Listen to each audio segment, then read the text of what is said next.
Lanjut.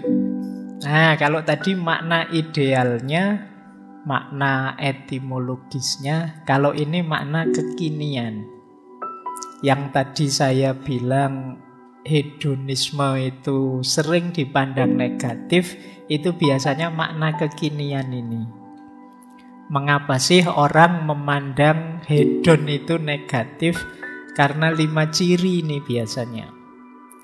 Yang pertama, orang hedon itu punya kecenderungan egois. Jadi egois itu pokoknya seneng, enak, nyaman menurutku. Peduli amat orang sukanya apa. Wong saya suka kok Pak dengerin musik keras-keras malam-malam asik misalnya. Kamu tidak peduli temanmu terganggu, tidak bisa belajar, tidak bisa tidur. Kamu mengikuti hedonmu saja. Misalnya temenmu HP-nya masih HP tahun 2000 dulu, tapi kamu HP-mu gonta-ganti terus. Setiap tahun kamu ganti HP terbaru, kamu tidak peduli perasaannya. Kamu kalau ngomong selalu versi HP terbaru, ini ada NFC-nya loh, ini sudah sekian ratus MP ini sekali. Temenmu HP-nya tahun 2001, jadi dia tidak pernah dikeluarin HP-nya. Nah, itu kamu tidak mempertimbangkan perasaan ya, pokoknya kamu mikir dirimu saja. Bajumu gonta-ganti terus, merek terbaru terus, mahal-mahal.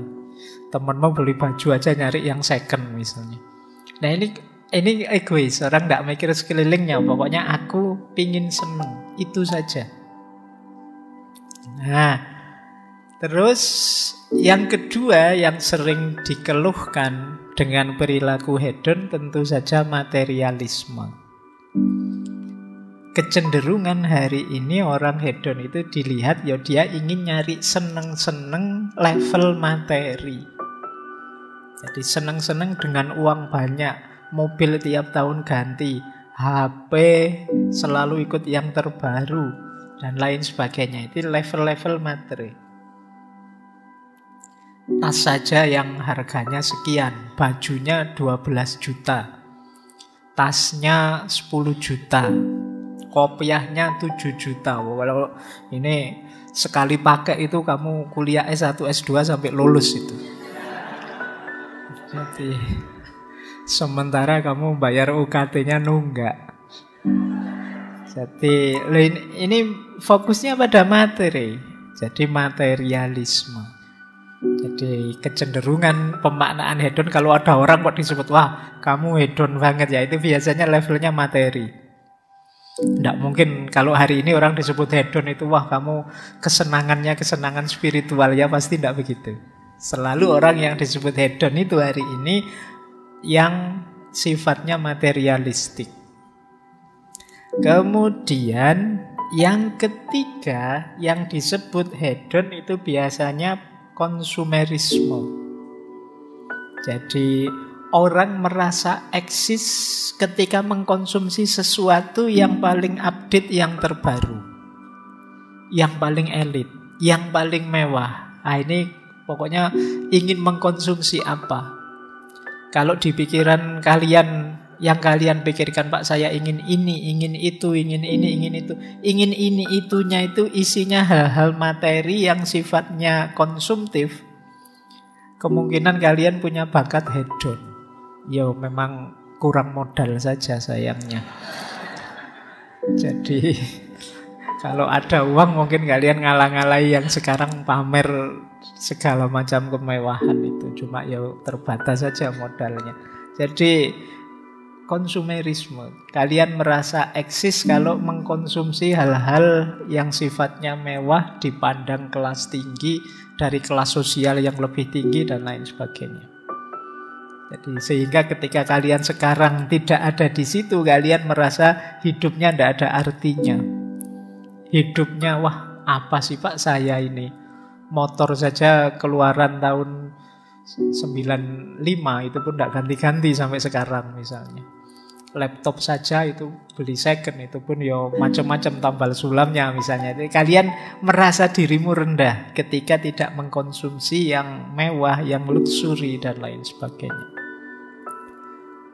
Kemudian yang ketiga, ekstravagan. Ekstravagan itu mungkin makna mudahnya boros.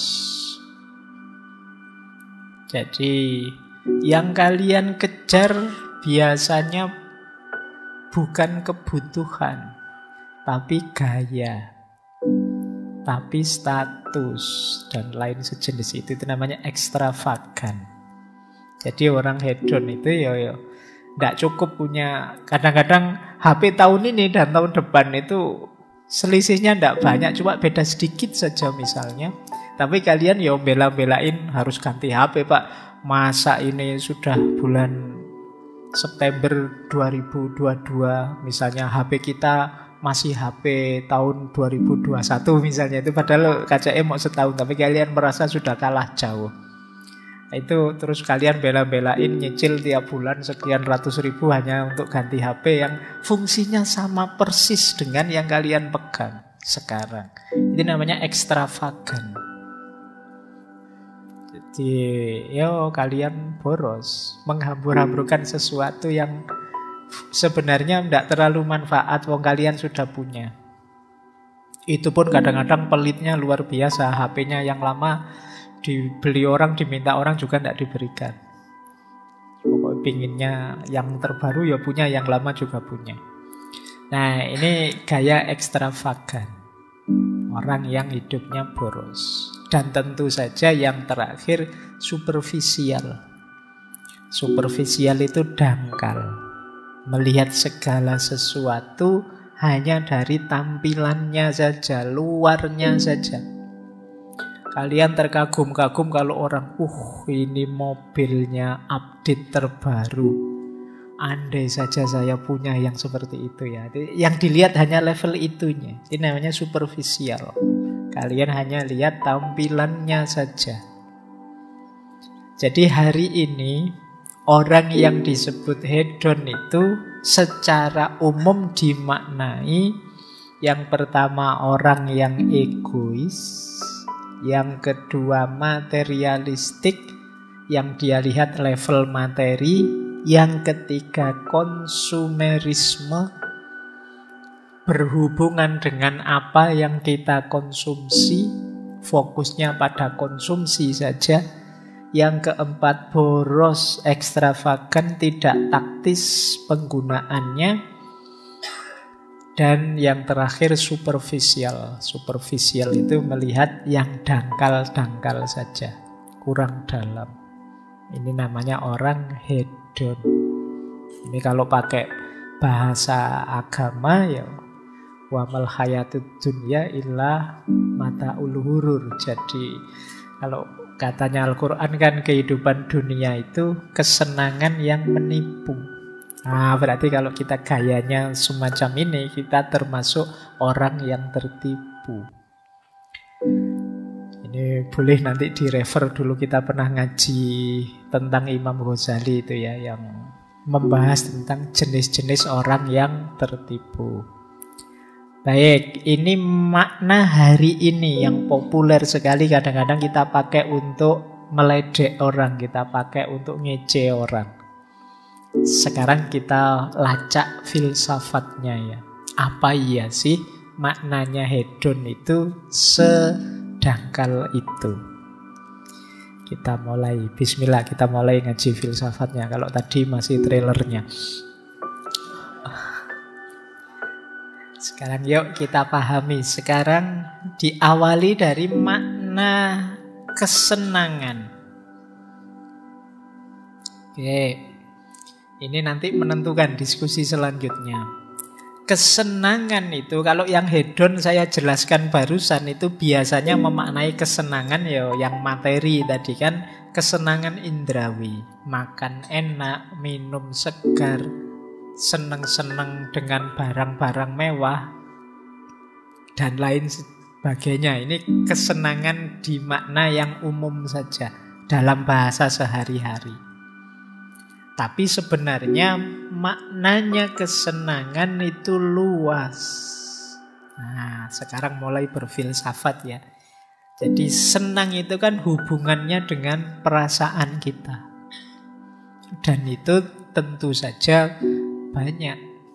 Jadi tadi saya contohkan bahkan ya kalau kita senang dengan sholat, ya sholat itu berarti bagian yang menggembirakan. Senang dengan zakat, senang membantu orang, itu kan juga bagian yang menyenangkan. Senang olahraga, senang melihat pemandangan indah, senang melihat fenomena kemanusiaan orang saling bantu. Ini juga jenis kesenangan.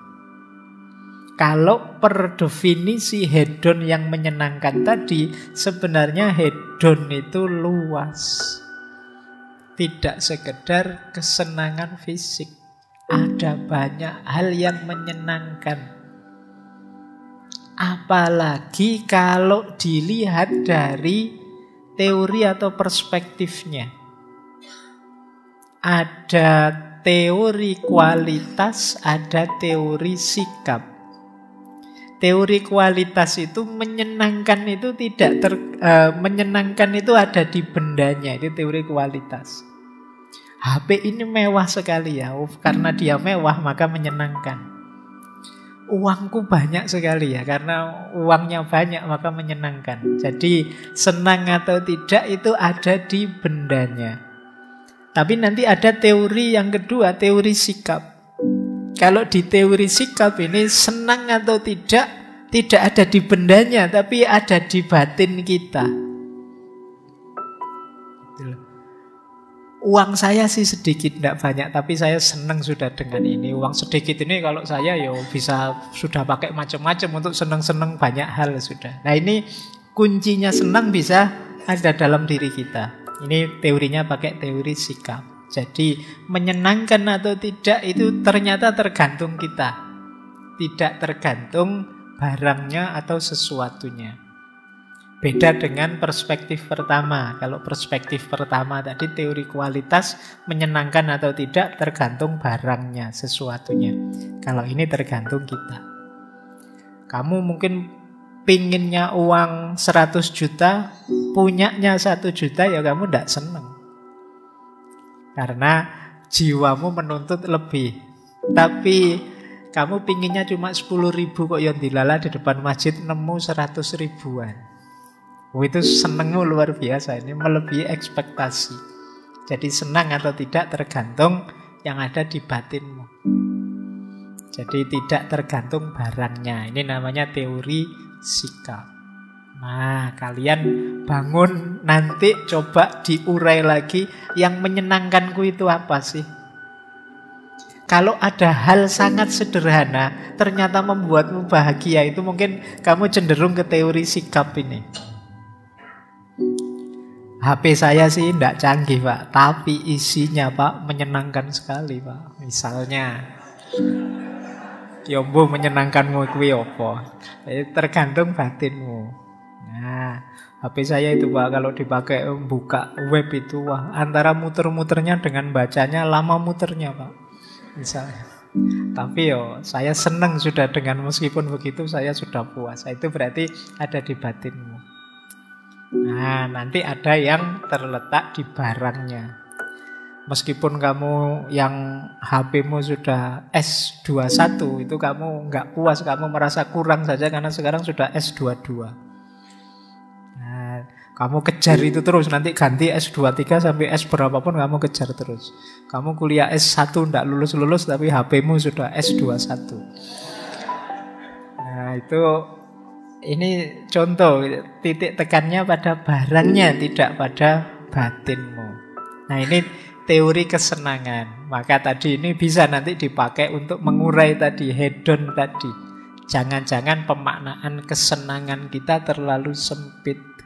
Kalau ada orang memaknai tadi, Pak, yang saya senangi ini, coba dicek. Itu terbatas pada yang materi-materi saja, atau yang mewah-mewah saja, yang boros-boros, atau sebenarnya ada yang sangat sederhana saya juga suka toh Pak. Mungkin tidak termasuk hedon yang tadi. Ada makna hedon yang lain. Makanya nanti ada kategori higher hedonism dan base hedonism.